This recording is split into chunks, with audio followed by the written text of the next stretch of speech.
All right, so it's about time for us to talk STEM. Have you heard the term STEM before?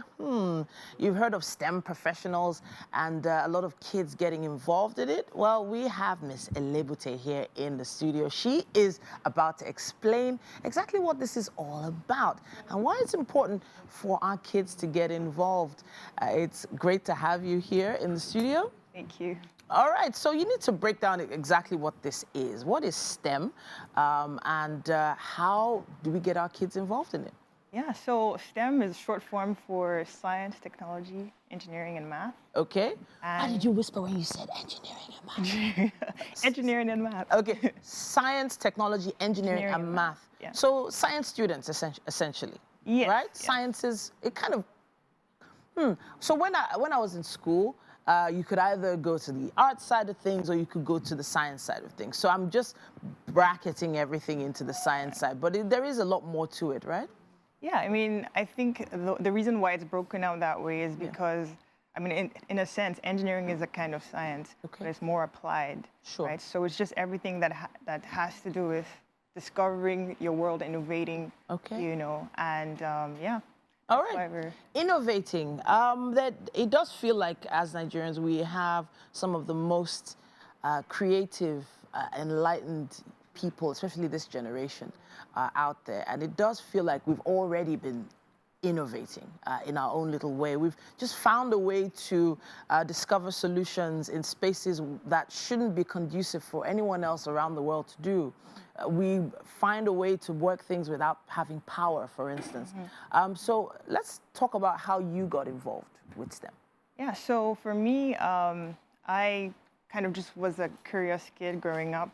I grew up in Nigeria till I was about 13. Okay. And one of the big things for me was seeing how that, we have washing machines, we have all these things, but none of these things were created in Nigeria or created by Africans. And it just kind of raised questions for me, right? And then I started just kind of observing, and I found that it was something about the culture. Yeah. We are not necessarily a people that, are curious or want to change the status quo. Okay. And so that's kind of like how the journey started for me. What sort of support did you get? Because it does feel like a lot, especially I'm assuming you're extremely young, because I'm not just from looking at you, but from hearing how you speak. I'm thinking about how your parents felt about it, how involved they've been, and support you've gotten from other parties. Yeah. So my dad is an engineer. Okay. Mom is a mathematician. Oh, fantastic. And so they just kind of made sure that we had that support, whether it was, I mean, the little way that they could at the time. Yeah. I think that the school structures can do more in terms of just having more hands-on things, and I can see the difference now in like just how schools are more aware of STEM and all of that. But yeah, they gave me the best support they could. We also kind of grew up kind of independent as well. So where like it wasn't a case where like you had to kind of figure things out on your own. And I think that's helped and very helpful and very important. So there's something called this, is it Stemite Zone? Yes. Right, Stemite Zone. Yes. How does Stemite Zone get involved here? How does that come to be part of this whole process? Yeah. And then STEM professionals, where exactly do they thrive in today's world? Yeah, so the Stemite Zone started off as, because I started getting involved with science fairs back in Canada. Okay. And I was just very fascinated at how the young people there, the primary four, what would be an equivalent of primary four, the kind of things that they were coming up with, because I was a judge. Okay. And I was like, why don't we have this back home? Like, this is so important. And it's no reason where societies like that are so innovative. Sure. And so we need to start early. And that's why I started this. Yeah. And about 3 years ago, we started as like 3-day workshops. Oh, wow. And then we're starting the science fair from this year. And the plan is we want to see a wave of homegrown innovations come out of Nigeria, come out of Africa within the next 10 years. Okay. That's the vision. Okay. You asked about STEM professionals. Yeah. And how they get involved. Where do they thrive now? Because STEM is a combination of 4 different major areas. Yes. And in each area, you could, essentially get a job. Yes. Right? But I think it's about more than that. Yeah. I think it's more, for me, it's more about being an innovator, being someone who's able to start something, almost like an entrepreneurial spirit. Okay. It's also, I mean, they would also thrive in like research, right? Because there's a lot that we could do when we're able to delve deeper, you know, in just understanding what's happening and then obviously innovating from there. Okay. All right. So you need to talk about some of these kids you've been working with and some of the amazing things they've done. Is there some project that just comes to mind almost immediately when you think of STEM and a young person? So right now, the fair is yet to happen. Okay, sure. But we've been having submissions, some proposals. There was one, it might not be anything crazy, but there's a topic that comes to mind, like one of the kids submitted, just how color affects people's mood. Color? Yes, that was their project. Okay. And yeah, for me, it's also about just being curious, Yeah, right? sure. And so, I kind of like that project particularly because I just thought, yeah, it's interesting that they would think that. I actually think there's something there. So if I wear a dark color, I feel more serious, more solemn.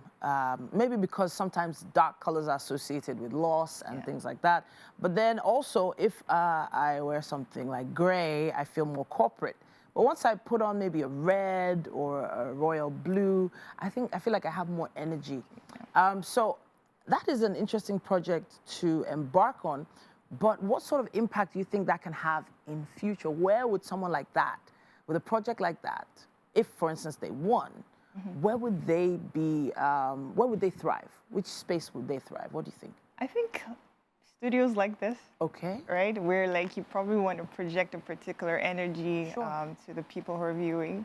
Sure. So like for example, you have yellow here. Maybe they would, you know, they would work closely with studios and kind of like what they're trying to, the message they're trying to pass across. And that is actually powerful because when you think about it, you know, we scroll on social media these days, and sometimes it depends on the color you see that makes you pause. So I know that you'd probably pause if you saw red.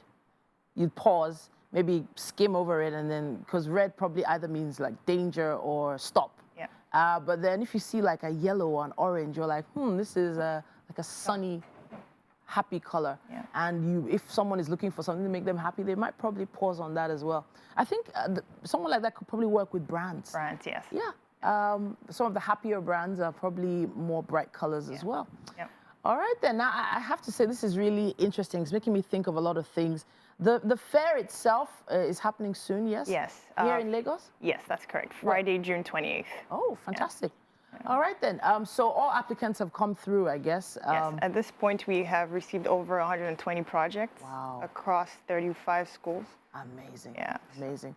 I can't wait to see some of those projects. Please, when the projects come out, if they are something you can display, just let us know. Yeah. We would love to see what these amazing young people are working on. Yeah. Thank you so much, Ibukun, for coming to talk to us today. Thank you. And good luck with the fair. Thank you so much. All right, a lot to think about. So much happening in the science, technology, engineering, and math space. Talking about STEM there. It's a holiday. You might want to talk to your kids about getting more involved with some things like that.